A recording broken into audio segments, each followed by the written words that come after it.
Vamos a dar inicio entonces a la segunda ponencia del día sábado.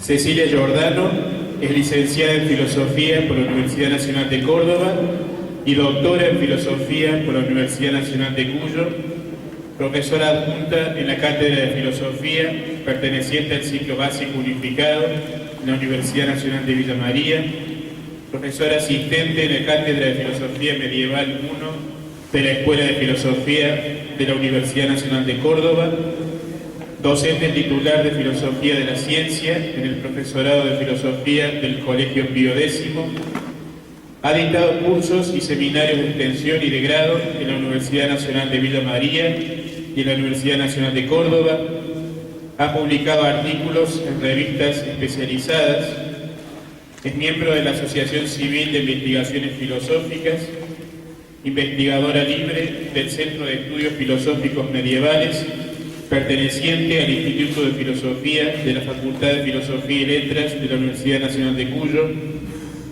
miembro correspondiente del Centro de Estudio e Investigación en Filosofía Patrística y Medieval Studium, perteneciente a la Facultad de Humanidades y Artes de la Universidad Nacional de Rosario, investigadora categorizada desde el año 2000, ha integrado proyectos de investigación en el marco del Programa Nacional de Incentivos, subsidiados por el Instituto de Investigación de la Universidad Nacional de Villa María, entre ellos la problemática lexical de fuente griega en textos latinos filosóficos y teológicos, siglos I a.C.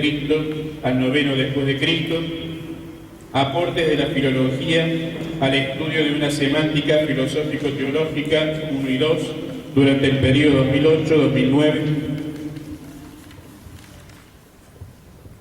y 2010-2011, dirigido por el doctor Alfredo Fraschini en el Centro de Filología Clásica y Moderna, Universidad Nacional de Villa María.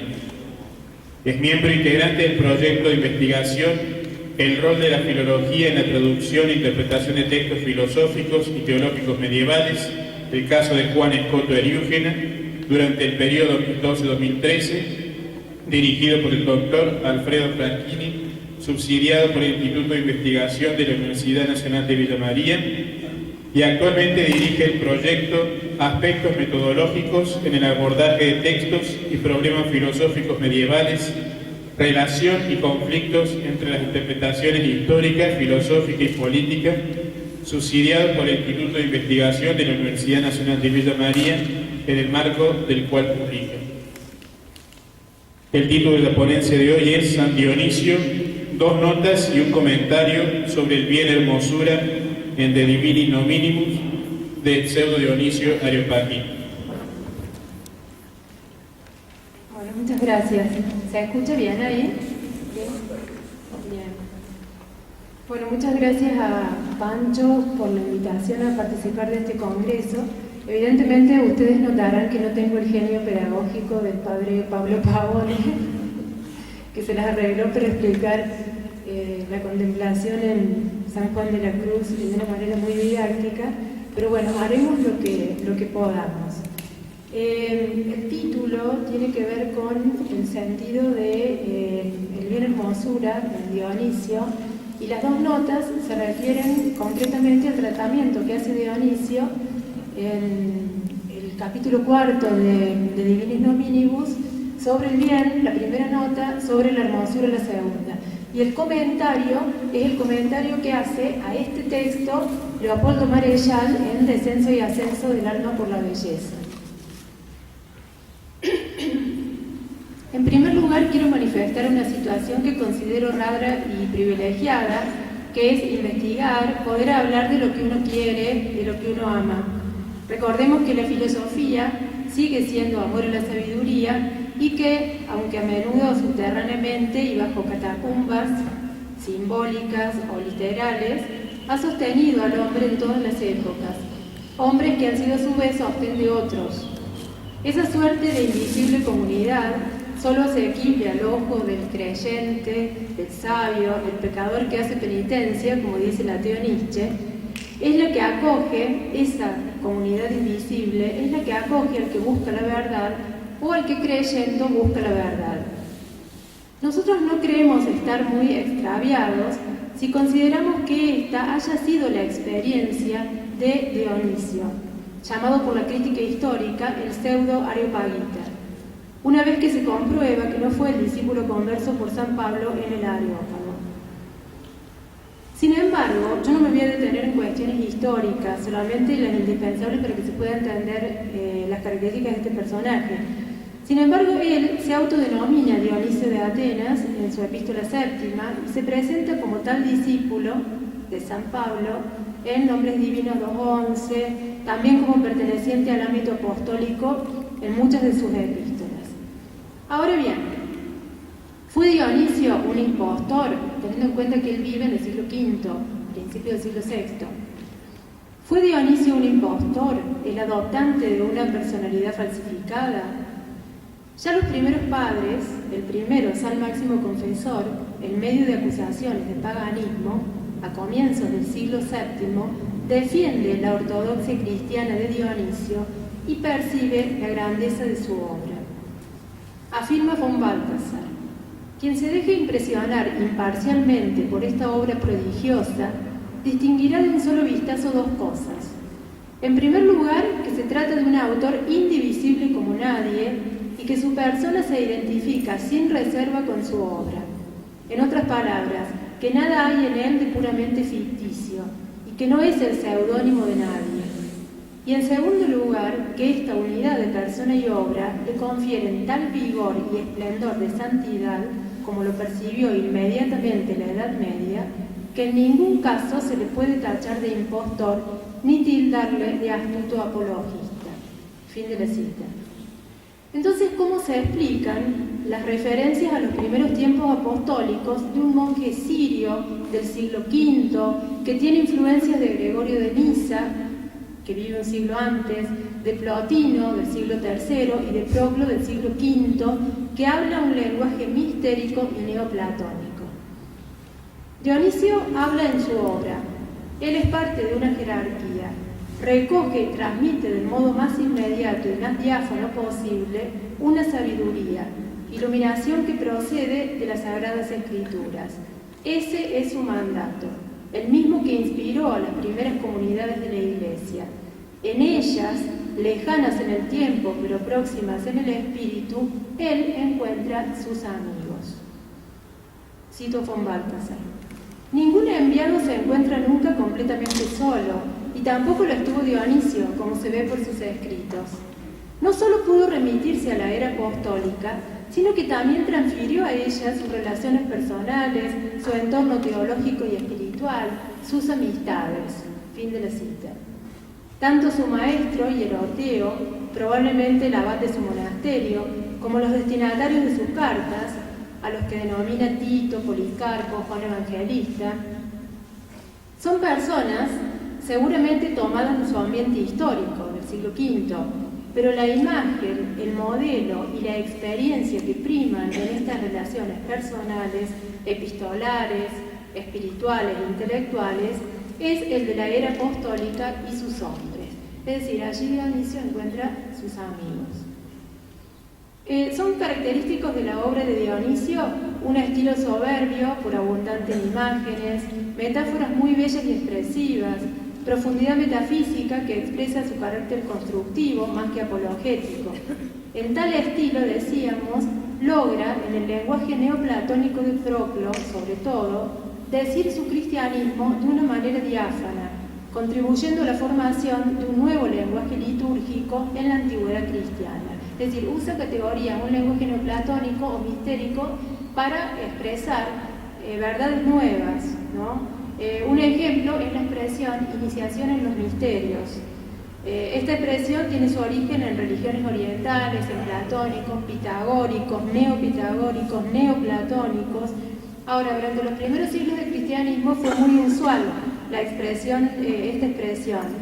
Iniciarse en los misterios en este sentido tiene que ver con estudiar la fe, es decir, era la práctica propia de los catecúmenos de estudiar la fe antes de recibir el bautismo. Entonces, iniciar en este sentido no sería formar parte de ciertos ritos iniciáticos paganos, sino que es enseñar lo que nosotros hoy diríamos catequizar o evangelizar. Este modo de proceder es expresado por el mismo Areopagita en su carta al obispo Policarpo. Policarpo de Esmirna, discípulo de San Juan Evangelista, es, como dijimos, evocado simbólicamente por Dionisio. Dice él en su carta séptima: es pues inútil que el que difunde la verdad intente discutir con unos o con otros. En cambio, una vez que se haya asentado la verdadera razón correctamente, se podrá rechazar todo aquello que no concuerde totalmente de por sí con la inquebrantable presencia de lo que realmente es verdadero. Pienso que por estar ciertamente bien convencido de esto, no he querido discutir con los griegos ni con otros, sino que me ha parecido oportuno, ojalá Dios me lo concediera, en primer lugar conocer la verdad, y después, una vez que la haya conocido convenientemente, hablar. Dionisio no se sitúa en la línea de los dialécticos ni de los sofistas, sino de los contemplativos y los filósofos, pues el conocimiento de los seres, dice él, llamado correctamente filosofía, que el divino Pablo llama sabiduría de Dios, debía haber llevado a los verdaderos filósofos hasta la causa, no solo de esos seres, sino también del poder conocerlos. Este es el fin de la cita. Es decir, el orden que él establece entre su propio cristianismo y la sabiduría de los filósofos es el mismo que yo acabo de enunciar y que lo dice en su carta a Policarpo. Yo voy a evocar acá unas palabras de Gilson respecto a la figura del monje medieval que se aplica perfectamente a este caso. Gilson dice: es preciso recordar estos hechos para no pensar que estos especulativos hayan sido filósofos neoplatónicos disfrazados de monjes. Son cristianos que, preocupados sobre todo por la contemplación sobrenatural, han encontrado naturalmente en el platonismo un lenguaje y una técnica intelectual bastante adaptada a sus necesidades. Bien, voy a entrar en nombres divinos, o sea, las obras de nombres divinos, que es uno de los capítulos de los cuales yo voy a tratar en esta obra, es como la obra más compleja, más extensa de Dionisio, que junto con jerarquía eclesiástica, jerarquía celeste, teología mística y 10 epístolas conforman lo que se llama Corpus Areopagiticum. Pasa con ese nombre a todo el medioevo latino. Voy a saltear cosas.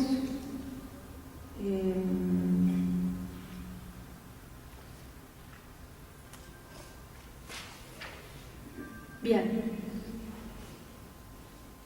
Siguiendo un poco con esta cuestión metodológica y importante en Dionisio, en el primer párrafo del capítulo primero de Nombres Divinos, él indica cuál es el método, el camino que va a seguir en la explicación de los nombres de Dios. Textual. Que también ahora me guíe la norma de las Escrituras, para que cuando intentemos explicar la verdad de las cosas que se dicen sobre Dios, no sea con palabras persuasivas de humana sabiduría, sino con las pruebas del poder que anima el espíritu de los escritores sagrados. Por eso nadie se atreverá a hablar de la deidad supraesencial y misteriosa fuera de lo que nos ha sido divinamente revelado por las Sagradas Escrituras. Tenemos que contar con un conocimiento supraesencial para poder elevar hacia las alturas y, en la medida que nos lo permita el rayo luminoso de la palabra de Dios, acercarnos a tan altos resplandores con la prudencia y piedad que corresponde a lo divino. O sea, ahí termina la cita. El autor acá acude a las Escrituras como norma que ilumina lo que se diga de Dios en términos de verdad. O sea, estamos en presencia de una teología en Dionisio. Esto es una indagación de la verdad divina que exige, en primer lugar, la luz que procede de la palabra de Dios, el rayo luminoso de su palabra, que supone una elevación y un acercamiento, es decir, un conocimiento hasta donde pueda la humana sabiduría, y que exige ciertas condiciones morales, la prudencia y la piedad que rodea lo divino. Es decir, que exige que el hombre de Dios, el teólogo es un hombre de Dios, exige del teólogo las virtudes de la templanza, entre el equilibrio y la religión. Ahora bien, si la suprema deidad es superior a todo ser, excede realmente toda palabra y todo conocimiento. ¿Cómo podremos examinar sus nombres? ¿Cómo podremos hablar del que se nos manifiesta como inefable e innombrable? Dionisio razona del siguiente modo. Esto es textual. Si efectivamente todo conocimiento se refiere a los seres y tiene su fin en los seres, el que es superior a todo ser está también fuera de todo conocimiento. Encontramos aquí de modo impecable la correlación platónica entre grados de ser y grados del conocer. Así, si el principio trasciende el ser, el máximo conocimiento trasciende la inteligencia, es decir, lo que podamos decir de él. Pero ¿por qué el principio trascenderá el ser? Esta es una cuestión metafísica.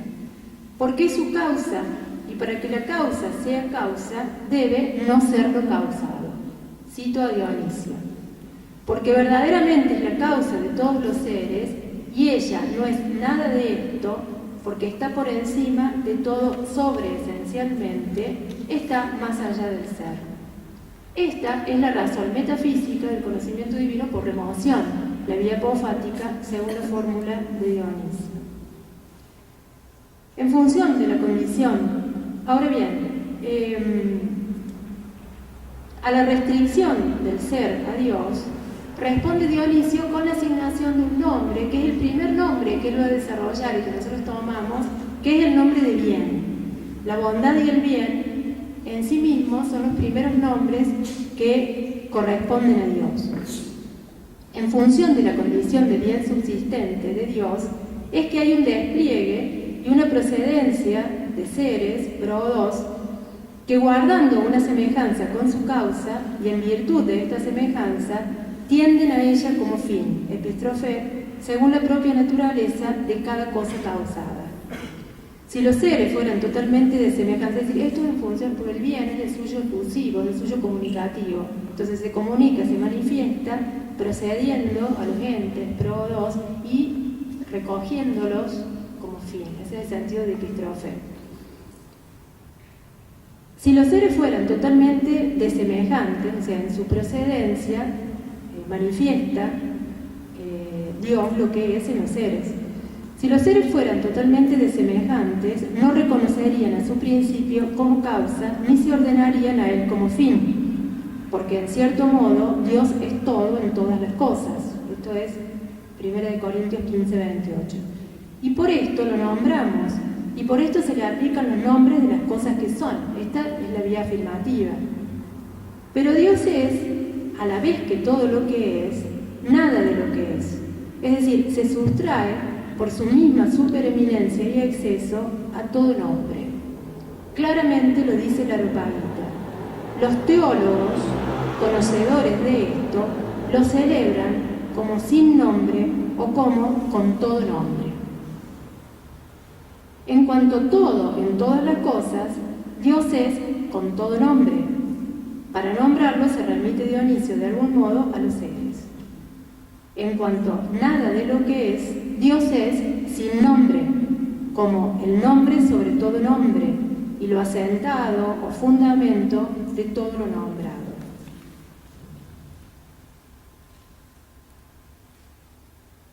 La trascendencia divina es lo más incuestionable para el santo. Por ella Dios es nada de ente, pero en Dionisio esta nada de ninguna manera connota absoluta negación, ni indeterminación, ni ininteligibilidad, ni contradicción en la naturaleza divina, sino más bien exceso, sobreabundancia, hiperesencialidad. La nada divina es el antídoto contra toda interpretación panteísta del Areopagita. La positividad, la supereminencia ontológica del principio es indiscutible en él.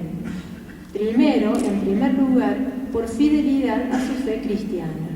Es decir, para los cristianos Dios no es una nada.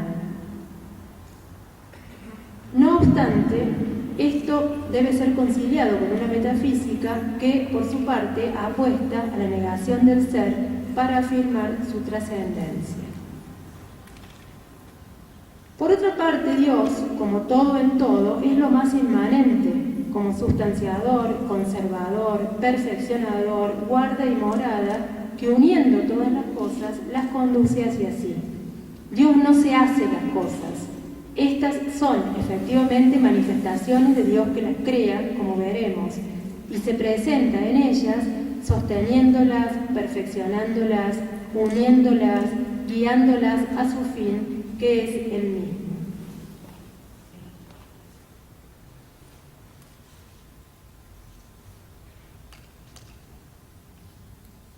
Bien, vamos a comenzar entonces con la primera nota, que es el nombre de bien.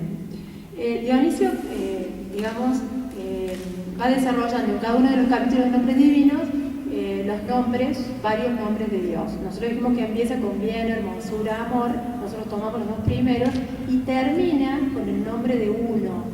Entonces fíjense que comienza con el de bien, termina con el de uno. Estos nombres, bien uno, son nombres muy importantes dentro de la tradición del platonismo, del neoplatonismo. Entonces no es algo circunstancial que Dionisio haya dispuesto de esa manera el orden de su texto, ¿no?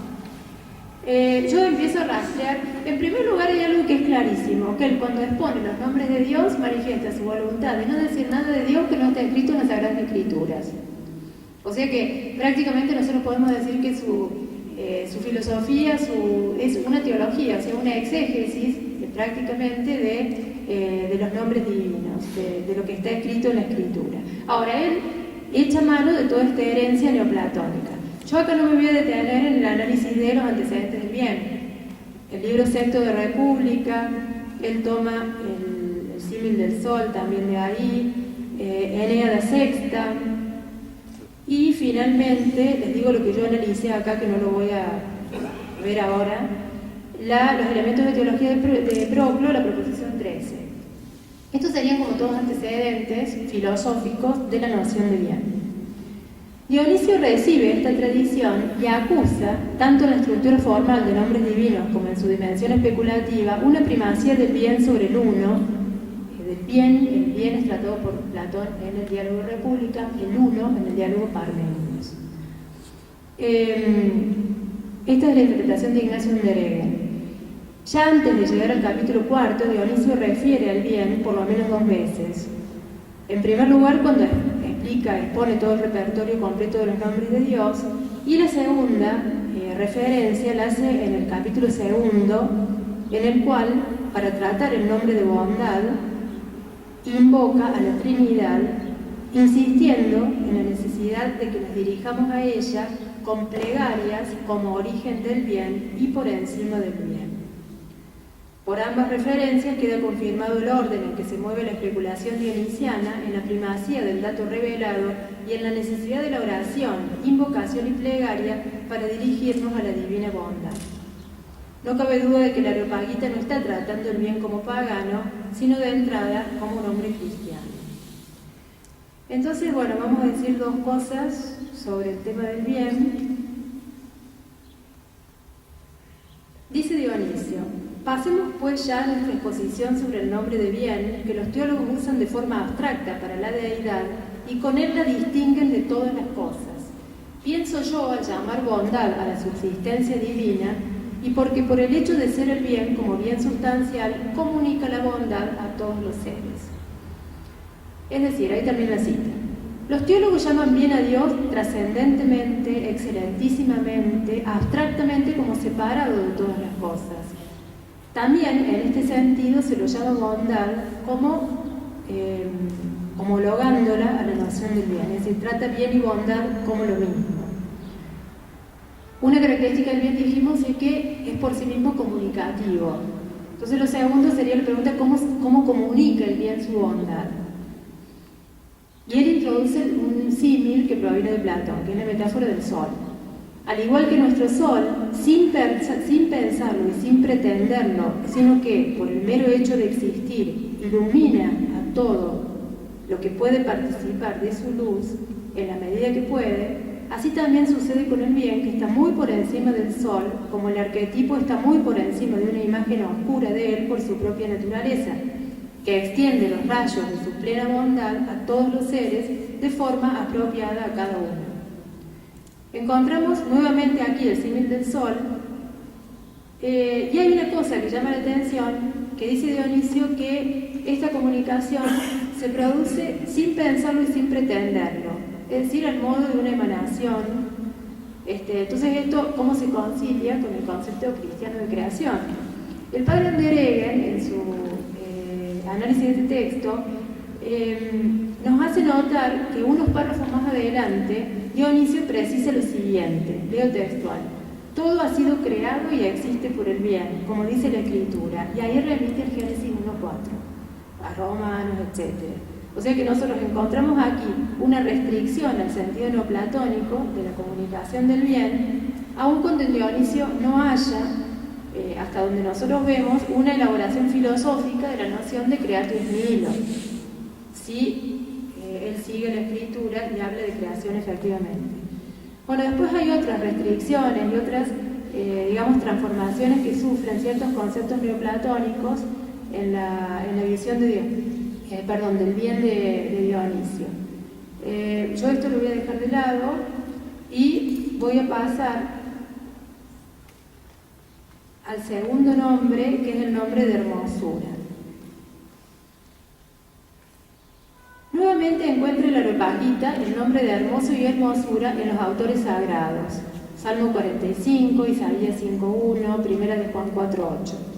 Dionisio atribuye a Dios como bien lo hermoso y la hermosura, concluyendo que ambos no pueden separarse de su causa, en la cual son uno, es decir, de Dios.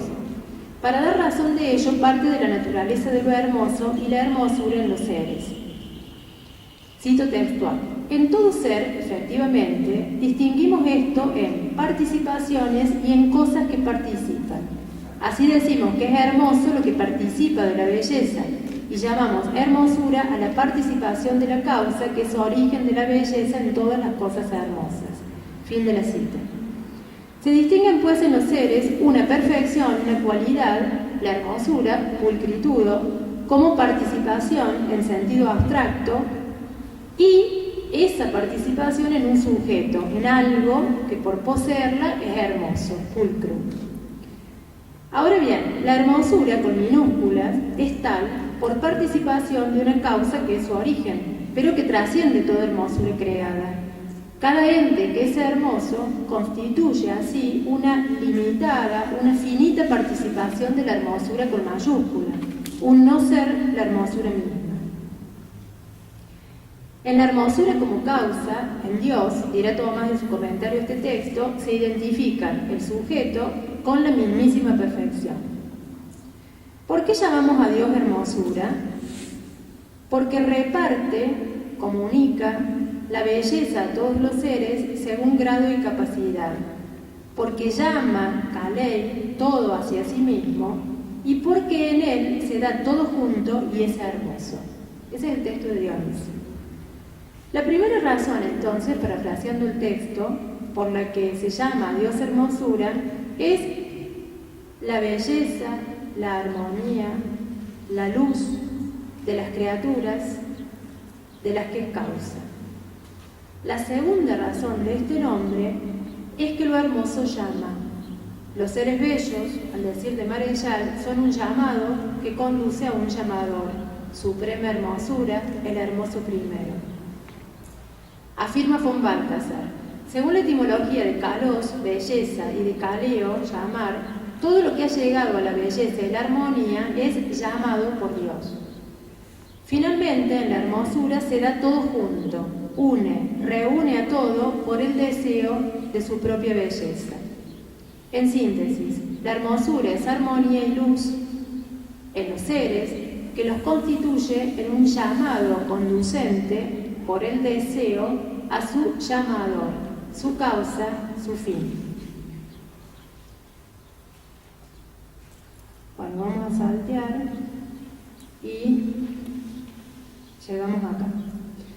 El despliegue del bien hermosura se traduce en la jerarquía celeste de los ángeles y en la jerarquía eclesial, dando lugar a determinadas relaciones entre los seres así ordenados. Dice Dionisio: gracias a él, al bien hermosura, los seres inferiores aman confiadamente a los superiores. Los iguales se comunican con los semejantes. Los superiores velan por los inferiores. Cada uno se comprende a sí mismo y todo cuanto hacen y quieren todos los seres, lo hacen y quieren inducidos por el bien hermosura. En efecto, Dionisio dice que los seres inferiores aman a los superiores y los superiores velan por ellos. ¿Cómo se entiende este doble movimiento? Los antiguos, ya termino, faltan 5 minutitos. Vamos a ver cómo es esta cuestión de la jerarquía, que es algo muy importante en Dionisio. ¿Por qué? Porque Dios se manifiesta ad extra, digamos, generando seres, cada uno de los cuales tiene una medida de ser en la medida en que ocupa un lugar dentro de esa jerarquía. Entonces la jerarquía, como dice Gilson, tiene que ver con la forma como las cosas se manifiestan, la forma como Dios se manifiesta en las cosas, y constituye la jerarquía un estado y una función.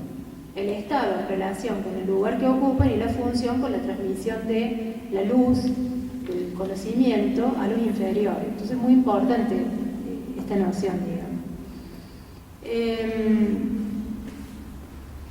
Entonces, ¿cómo es que se da la relación entre inferiores y superiores?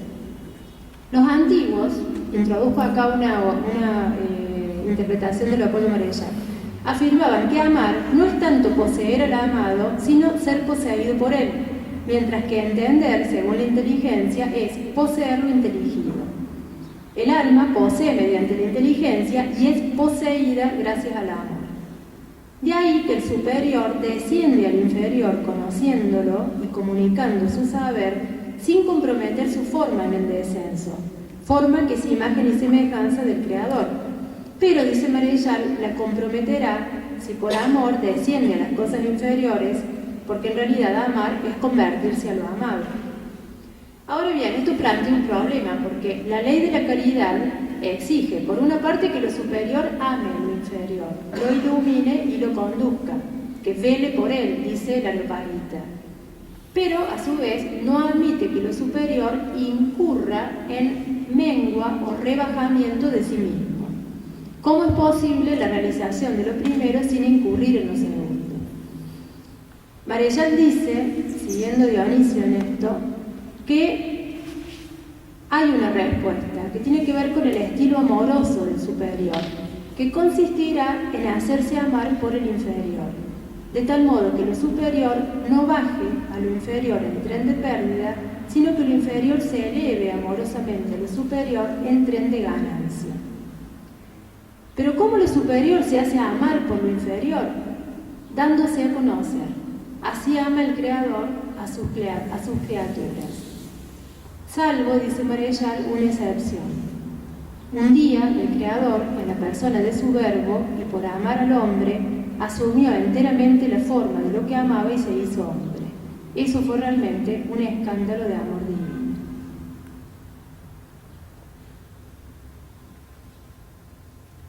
Es decir, en definitiva, según lo que afirma Marechal siguiendo Dionisio, el mismo Dionisio, el abajamiento del inferior,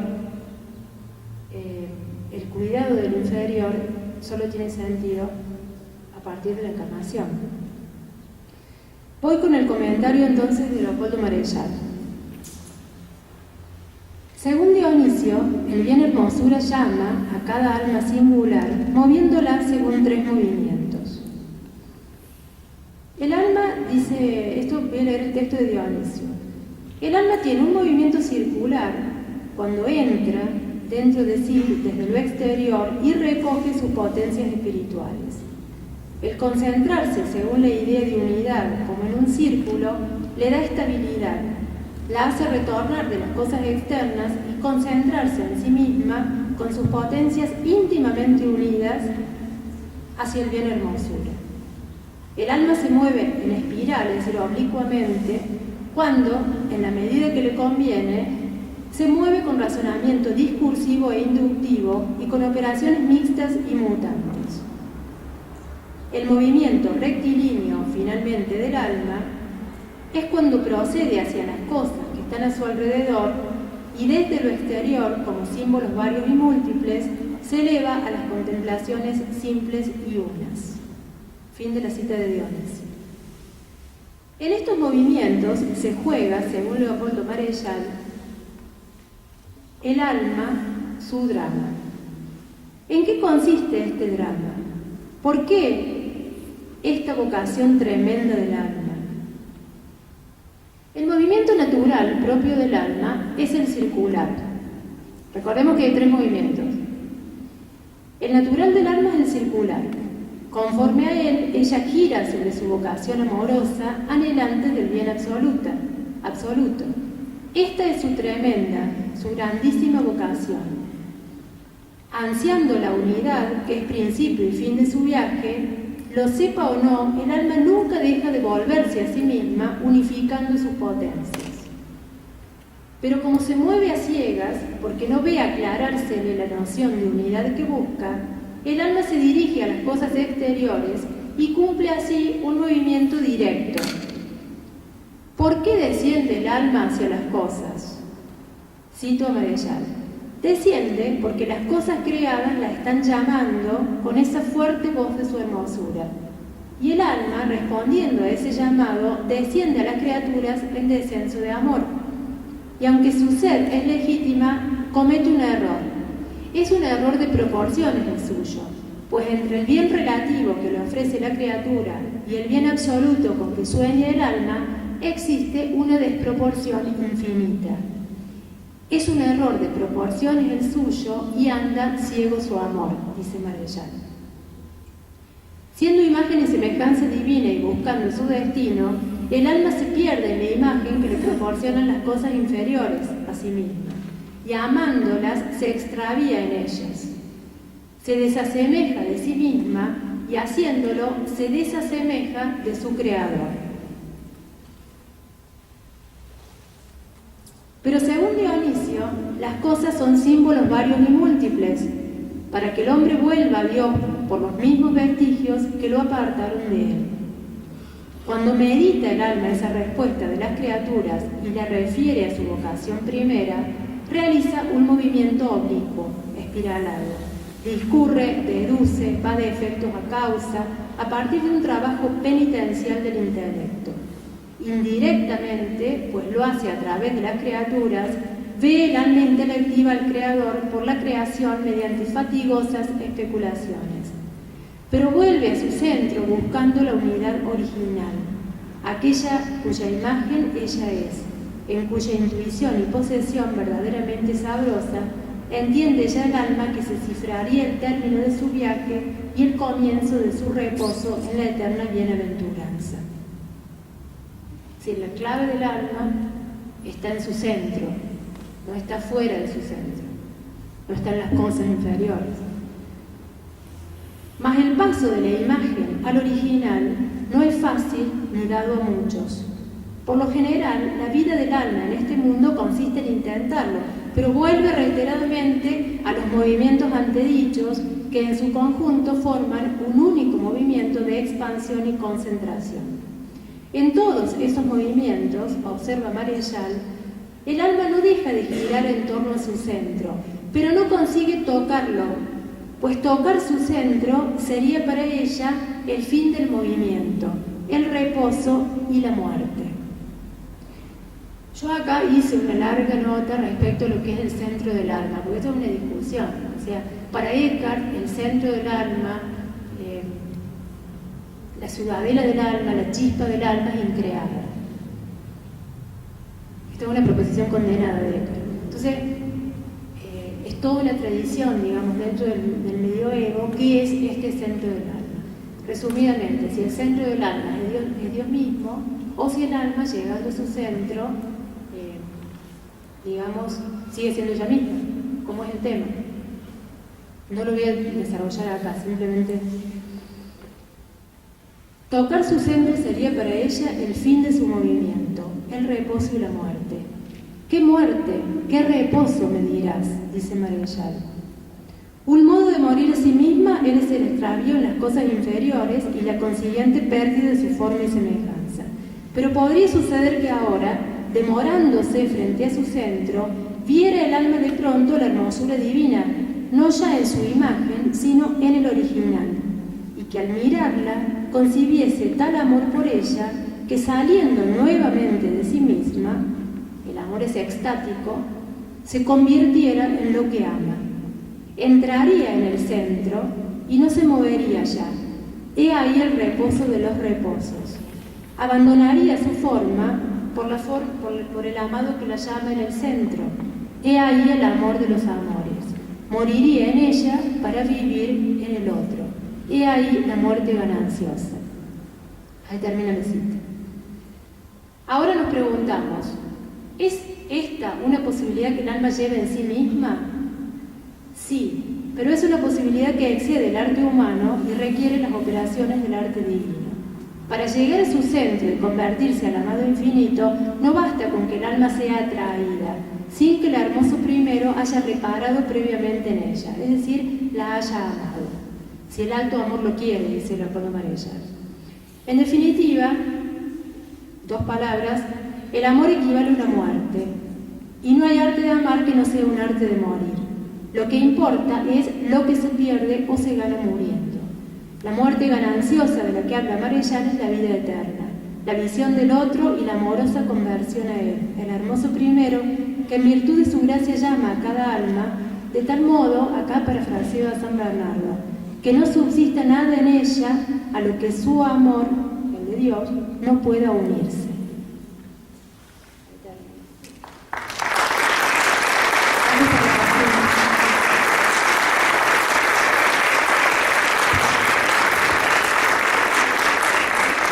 ¿Alguna pregunta?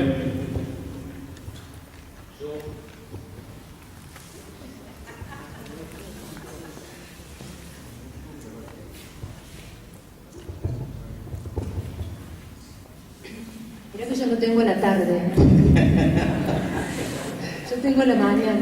No, mira, yo Cecilia tengo muchas preguntas, pero te voy a hacer una sola.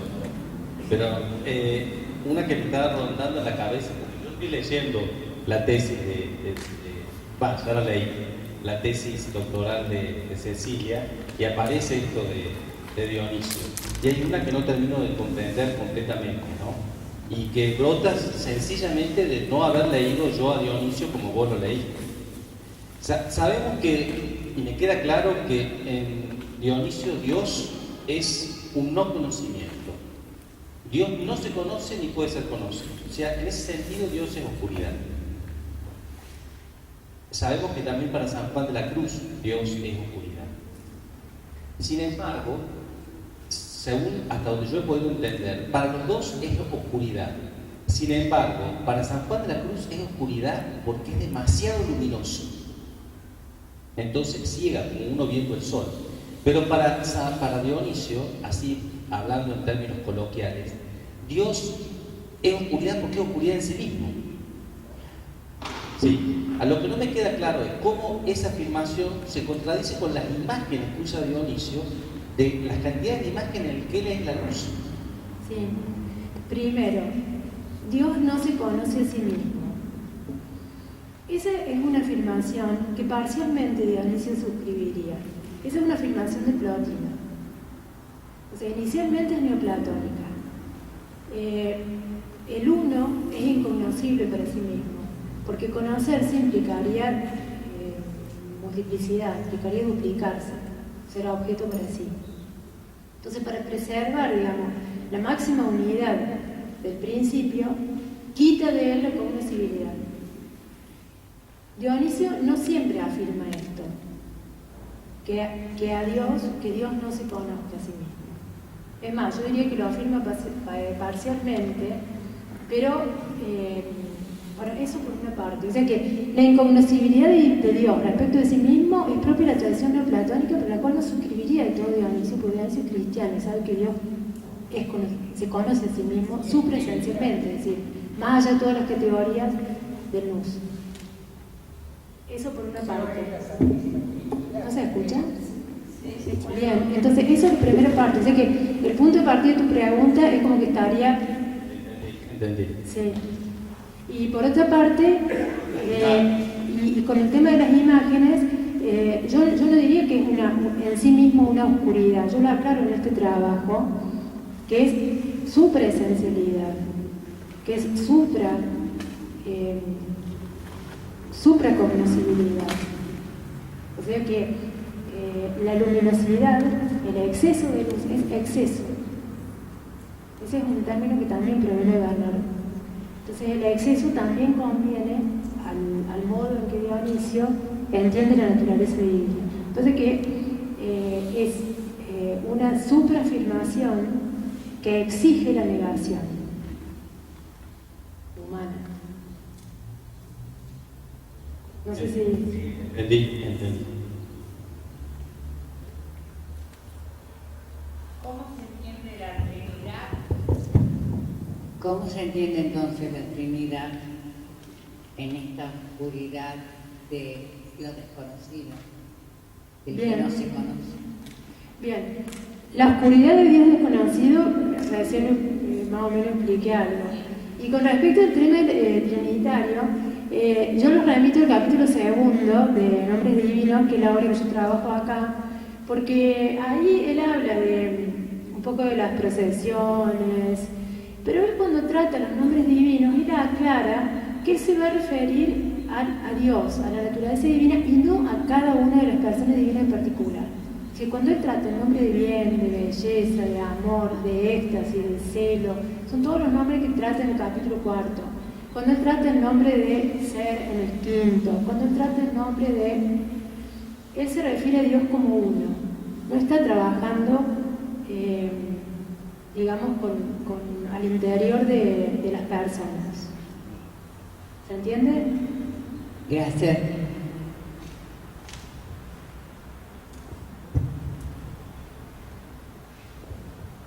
Agradecemos entonces, por cuestiones de tiempo vamos a cortar aquí. Sí.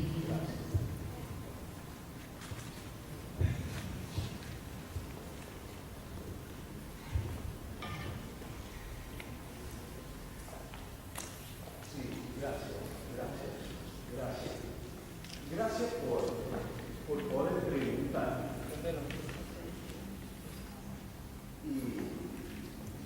Porque el filósofo, cuando pregunta, y en la pregunta haya un oído, y ese es mi forma, ¿no es cierto?, de encontrar un oído. Bueno, dijiste filósofos disfrazados de monjes, ¿no? Y me llamó la atención esto. ¿Qué es filosofía y de dónde comienza la palabra filosofía?